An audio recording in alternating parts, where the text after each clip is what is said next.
Welcome back, and we're here today to talk a little bit about the muscle function and how it impacts lumbar mobility, lumbar stability, and trunk motion in general. So we spent the first couple of lectures looking at and understanding the intricate relationship between the lumbar vertebrae and the discs and the facet joints. Now we need to look at the intricate relationship that the muscular system plays on maintaining stability while providing maximum mobility. So let's get started, and I want to kind of take a look at a regional dissection, starting from the most superficial muscles, and then we'll work our way in and get kind of a three-dimensional view of what everything looks like. So when I look at the starting point here, we have our external oblique, and our external oblique is our most superficial abdominal muscle. We can pull up the definition here, and we can see that it's lateral anterior. It's a nice broad flat muscle. Has an origin on the sternum, the external surfaces and the inferior borders of the lower 8 ribs. It inserts in the pubis and the linea alba, really via this aponeurosis. It's got a very broad innervation. The lower intercostals, the iliohypogastric and the ilioinguinal nerves. And when I look at it from, again, a textbook perspective, it compresses the abdomen, laterally flexes the spine. When working together with both sides, it will create spine flexion, trunk flexion, and will also rotate to the opposite side. So if we look at its attachment here, moving up this direction, it pulls the proximal attachment to the inferior attachment. It actually rotates to the opposite side.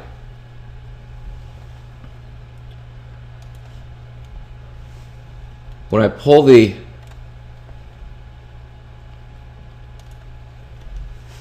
external oblique away, I can start to see some of the deeper abdominal muscles. The rectus abdominis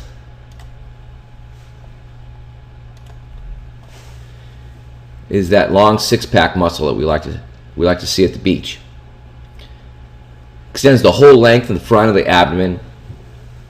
There's two, one on each side, and it's enclosed in that aponeurotic sheath.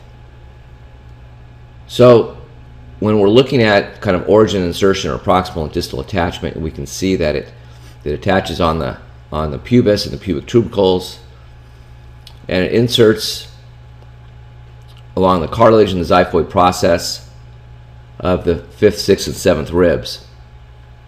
It's innervated segmentally from T7 to the nerve roots of T7 to T12. And it functions to flex the vertebral column.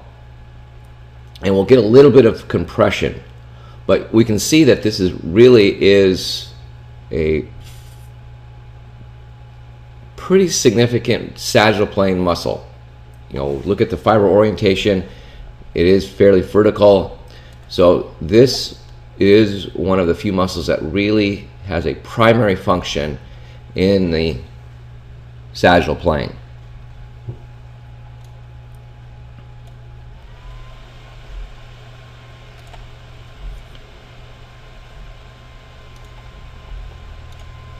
When I go next layer down, I can start to see the internal oblique.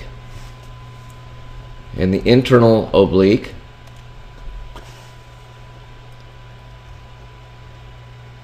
it's a little bit thinner, it's a little bit smaller than the external oblique.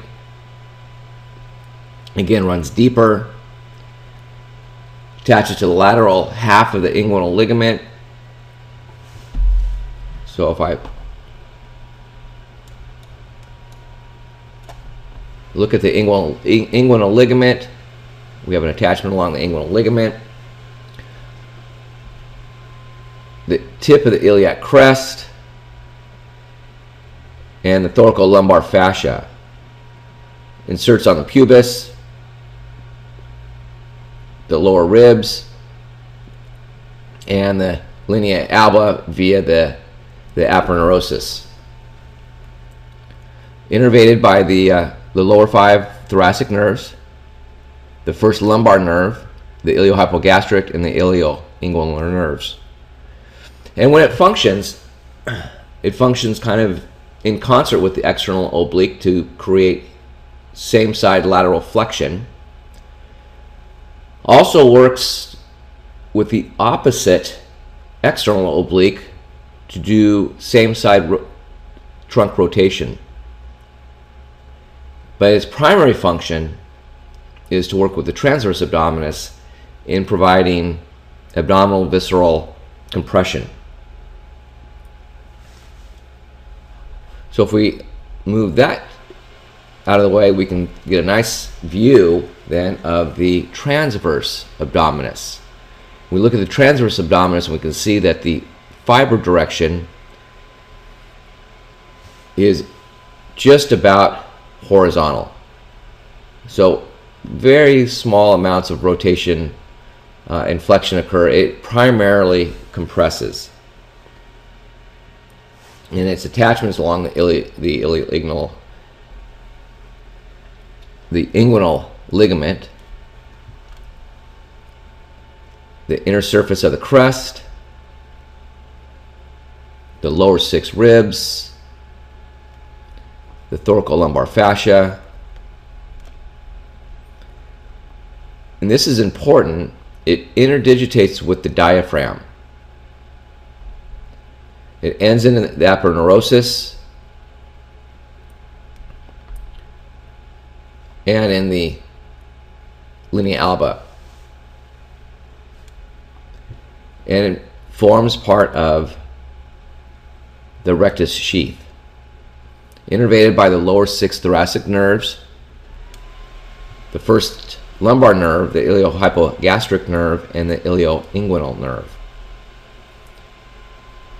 So we look at the transverse abdominis as being that primary compressor of the abdominal viscera.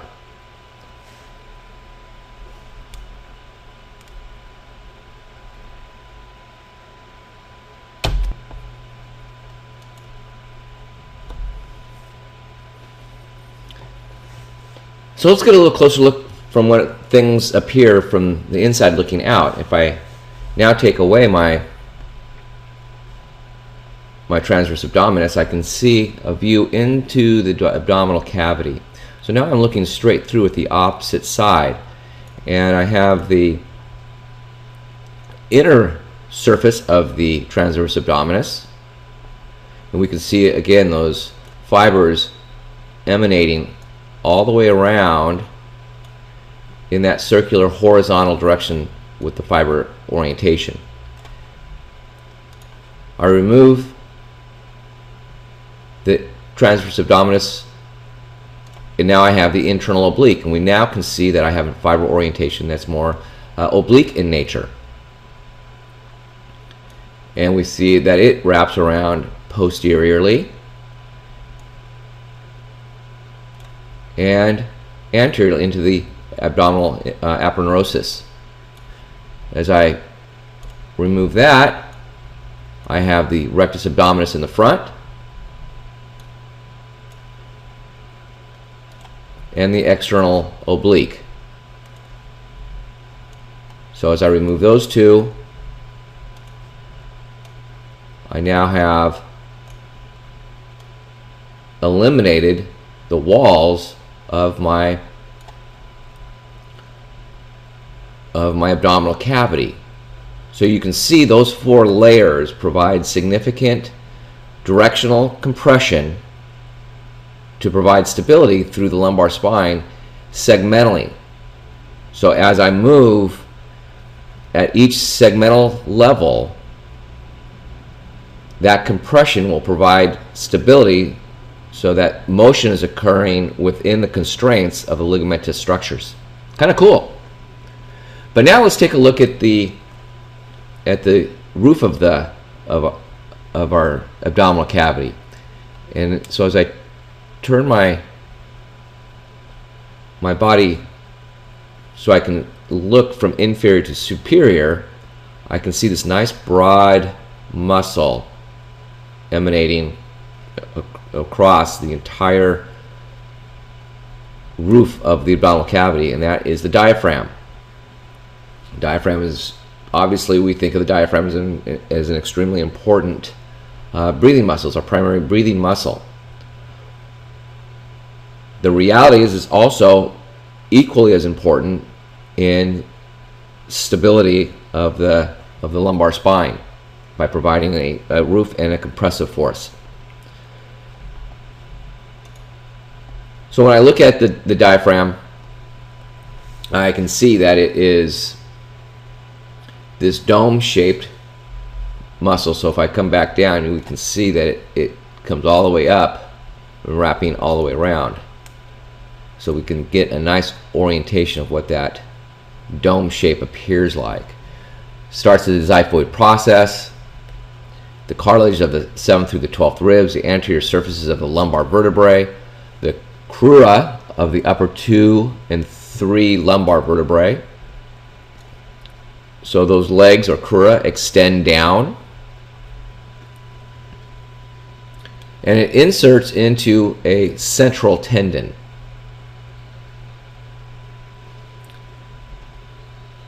That blends with the anterior longitudinal ligament of the spine. So we can see that our diaphragm has a significant attachment along the spine, which provides an intimate relationship to any muscle that attaches to the spine.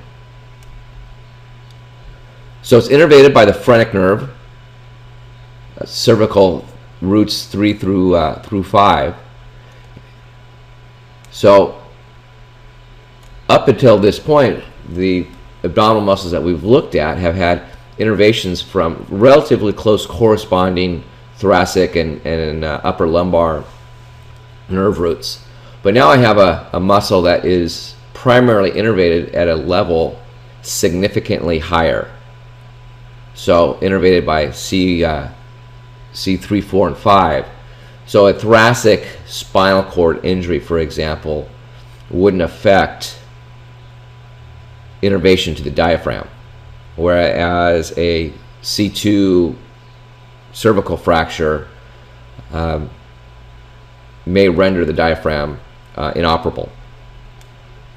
But there's another component here that I want us to take a look at while we have this view, and it's really this shared relationship with the psoas. And we've talked about the psoas repeatedly in the past, but we can see that the diaphragm is intimately close to the psoas, both the psoas minor and the psoas major.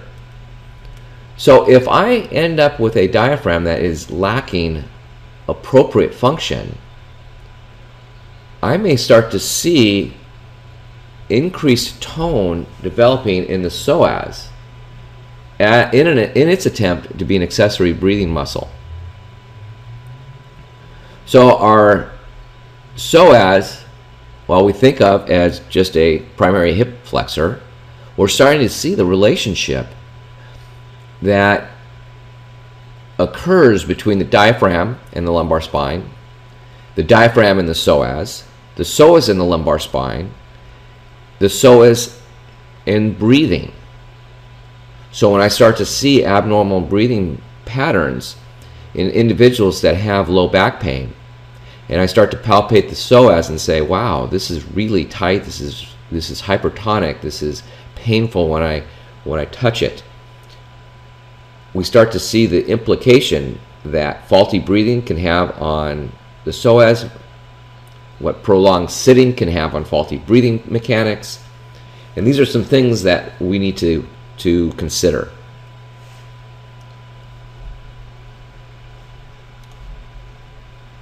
So that is the roof of the abdominal cavity. We can really see the value and the importance that the diaphragm plays on core stability. Well, we've talked about the walls, we've talked about the roof, but we really haven't talked about the floor at all yet. And the floor I'm talking about is the pelvic floor. Now, I don't know about you, but I haven't had very many people that either have come into the clinic or come into the fitness facility and said, you know, I really need to work on my coccygeus muscle. I've had people come and say, you know, I need to work on my pecs, I need to work on my shoulders, I need to work on my delts. But I haven't had very many people, okay, I haven't ever had somebody walk in and say, boy, I would really look a lot better if my iliocostalis muscle was hypertrophied. So, is it not very important? Is it something that we look at and say, ooh, you know, that's in the nether regions that we don't want to talk about? No, the reality is the pelvic floor provides as much function relative to athletic performance as it does to normal everyday function. So let's take a look at the layers of the pelvic floor, and we can look at the medial most the deepest layer, because again, remember my view here, I'm looking from the top down, and this is part of the levator ani muscle, part of the puborectalis and the pubococcygeal muscle, and we can see that the fiber orientation is going to pull to a central point.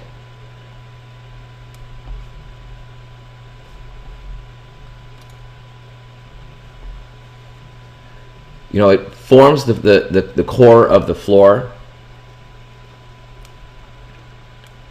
and it functions to provide, if I look at it from a little different angle, you can see that it's almost a sling. It almost looks like a hammock, and that's how it functions. It functions to lift the pelvic floor and provide that stability as downward pressure is generated. The iliocostalis muscle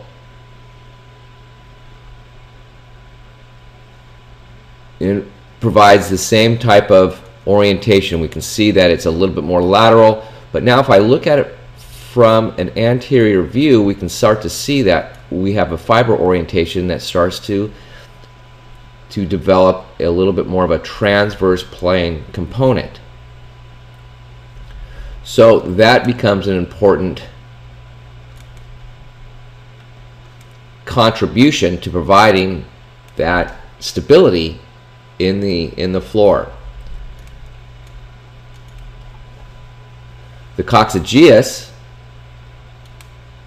provides that posterior support, and we can see where it wraps all the way around. It attaches to the sacrospinous ligament and the spine of the ischium. So we can see that it draws the coccyx forward, but provides that posterior support to the pelvic floor. So as I kind of move posterior, we can see again the iliocostalis, the sphincter. We can start to remove, and now we can start to see the relationship between the pelvic floor and the gluteal and hip muscles that we've talked about. So if I start removing the glute max, I can see what a significant contribution that piriformis, the gemelli, inferior or externus and or superior and inferior, the obturatus, all play in providing a stabilization component to the pelvic floor. So now I start to say, well, gosh, hip rotation then must have an important component in recruiting pelvic floor function. And the interesting thing that occurs is if I take somebody non-weight bearing, put them in the hospital for 3 days on bed rest, what typically happens in 60% of the people is they become incontinent. So hip mobility and that stimulation from the ground up, creating internal external hip rotation, is a direct stimulus to providing pelvic floor function, which then helps to control our ability to manage our urine flow.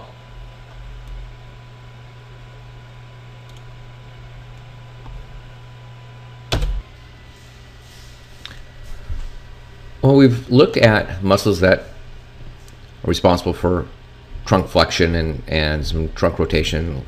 Looked at the diaphragm, the kind of the roof of the abdominal cavity, and we've looked at the floor of the abdominal cavity. Now it's time to look at the posterior muscles and the posterior structures, so we can visualize and appreciate the muscles primarily responsible for extension. And as we look at these, we'll start to recognize, well, boy, some of these muscles are also responsible for other things, like the latissimus dorsi. We always think of the latissimus dorsi as a shoulder extender or internal rotator of the humerus, but it's also a fairly large spine extensor. So the next time you jump up to a pull-up bar and you do a pull-up, watch what your lumbar spine wants to do. It wants to fall into that extended position, and that's the tightness on the lats, or just lifting arms up overhead. And oftentimes people that have tight lats will extend their arms, lift their arms up over their head and hyperextend their spine to get there. So if you maintain a neutral spine position with those folks, they lose range of motion, overhead range of motion. Creates a problem in the kinetic chain if I have lost that extensibility through the lats. So let's take a look at where the lats attach and what they are innervated by, and we can start to appreciate a little bit what they are responsible for. When I look at their attachment on the spinous processes, starting all the way up at T7 and moving all the way down through the lower thoracic spine, all 5 lumbar vertebrae, into the sacrum, into the thoracolumbar fascia, onto the inferior portion of the scapula, and then across to the posterior third of the iliac crest, and also, kind of lastly, attaching to the lower 9 ribs. So large muscle attachment at the medial aspect, or the origin of the latissimus dorsi, and then inserts on the intertubercular groove of the humerus.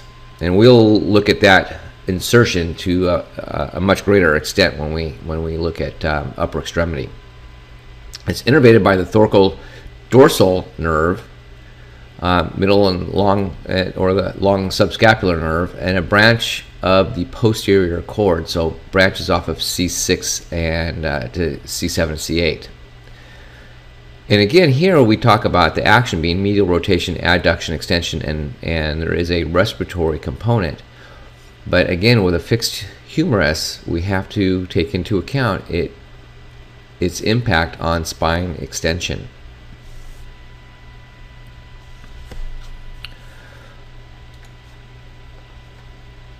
So if I hide the latissimus dorsi, I can go another layer deep here, and we're going to talk at length about the thoracolumbar fascia, but I'm going to show that at the end of this discussion in a cross-sectional view that I don't have available on this program, because the thoracolumbar fascia has so many different attachments and has such a unique function in the lumbar spine.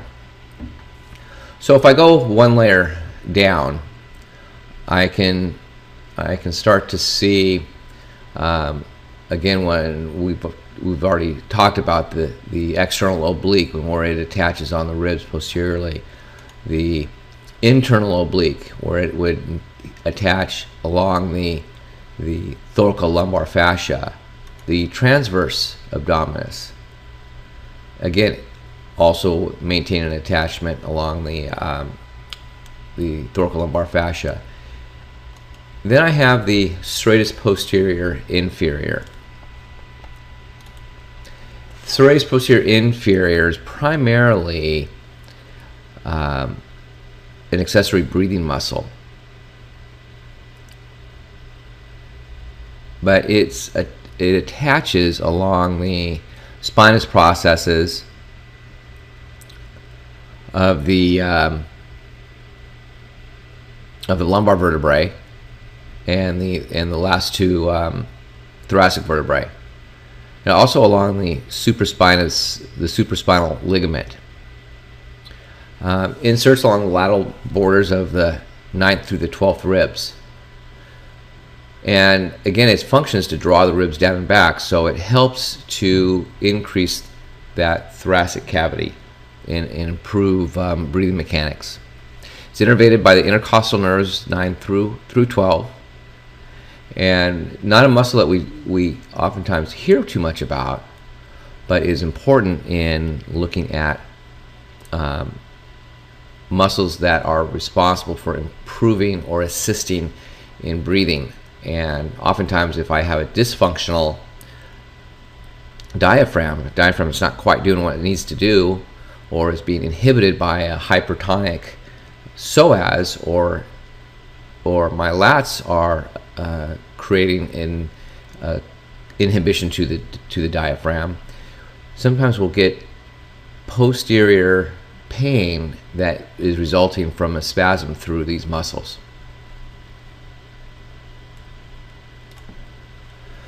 Now, the Erector Spinae muscles can be divided into a couple of different groups, and what I'm going to do is kind of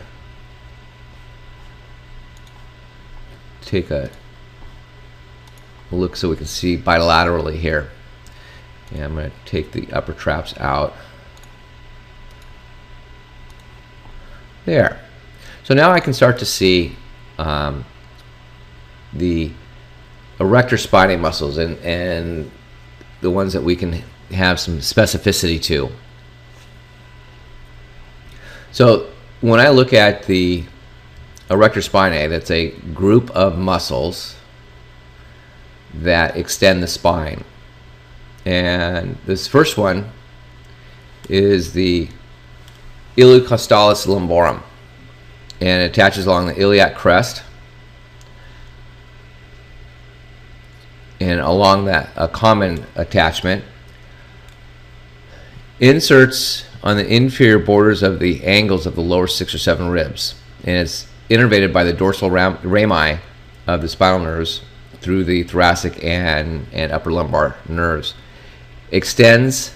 We can look at the fiber orientation, lateral reflexes, and also provides some rotation.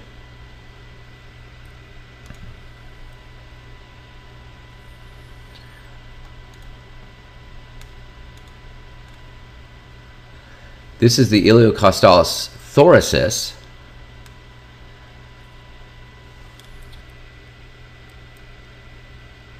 and this one attaches along the upper borders of the angles of the lower 6 ribs, medial to the insertion of the iliocostalis lumborum. it inserts into the upper borders of the angles of the upper 6 ribs. And the part of the transverse process of the 7th cervical vertebrae. Innervated, again, these extensor muscles are primarily innervated by dorsal primary rami. This one in particular is the C8 rami and the upper, the thoracic and the upper lumbar nerves. So this is a extensor, lateral reflexes, and aids in rotation. So we can, again, looking at that fiber orientation, we can see. We will look at the iliocostalis cervicis when we get to the cervical spine. It's going to be further up in the neck. So we're going to we'll visit that with when we get to the spine, to the cervical spine. So let me hide. So the longissimus muscles are also primarily spine extensors. So the thoracis, the cervicis, and the capitis. And the thoracis runs the whole length of the posterior surface of the transverse processes of the lumbar vertebrae and the lumbo-dorsal fascia, the thoracolumbar fascia. It inserts into the tips of the transverse processes of all the thoracic vertebrae, and then also into the lower 9 or 10 ribs between their tubercles and the angle of the rib. Innervated by the dorsal primary rami, and its primary function is extension with some lateral flexion and then some compression of the ribs.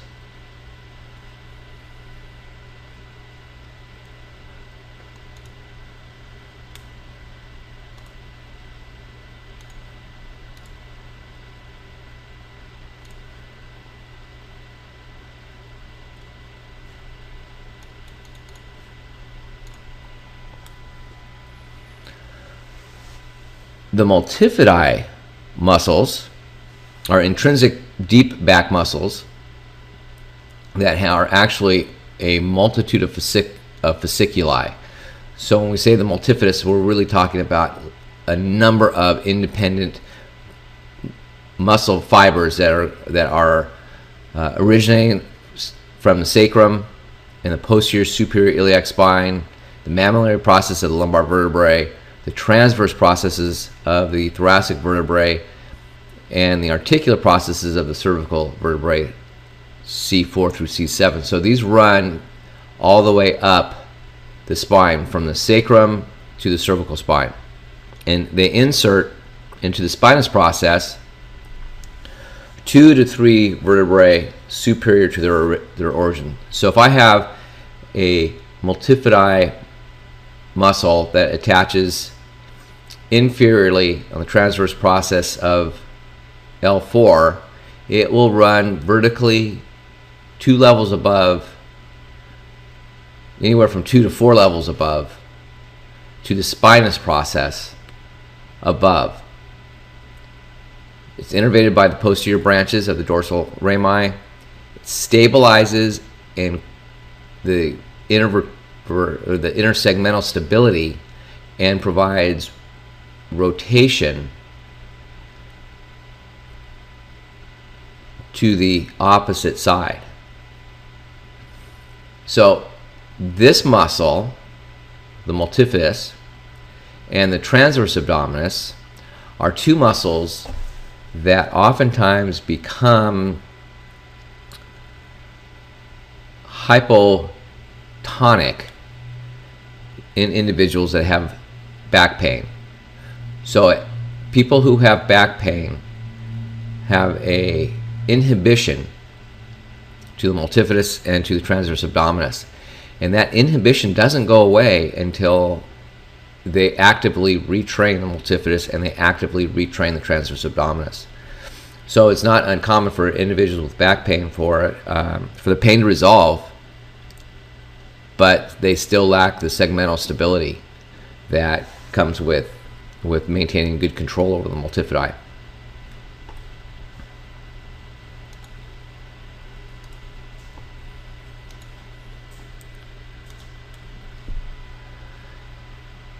Moving from segment to segment are the intertransversarii muscles. And the intertransversarii are intrinsic muscles that go from transverse process to transverse process. So they are responsible for lateral flexion, but the reality is they're pretty small and they're highly dense in proprioceptors, muscle spindles primarily. So these muscles are probably more specifically involved in proprioceptive input on where the spine is to the brain, so that the larger muscles can provide larger extrinsic motion, and the multifidi can provide segmental stability. So I think these muscles, while they are there, are not particularly big in terms of movement, but very important in terms of letting our brain know where we are in space.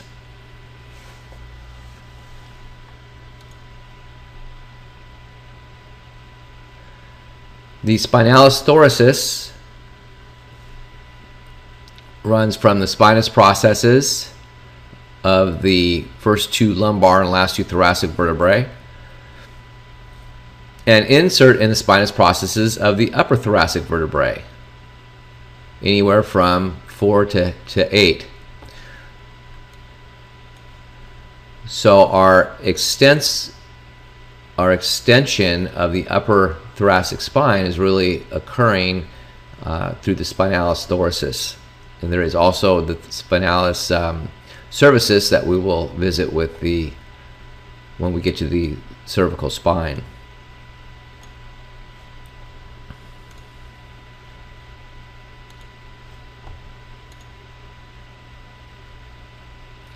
So now that I've taken away the intertransversarii and I have spinous transverse processes coming off the lumbar bodies or the posterior arches, I can now see the posterior aspect of the psoas where it attaches. So now we've had a chance to see all the way through from the dorsum of the spine all the way through to the anterior aspect of the spine, and where that psoas that we keep talking about attaches.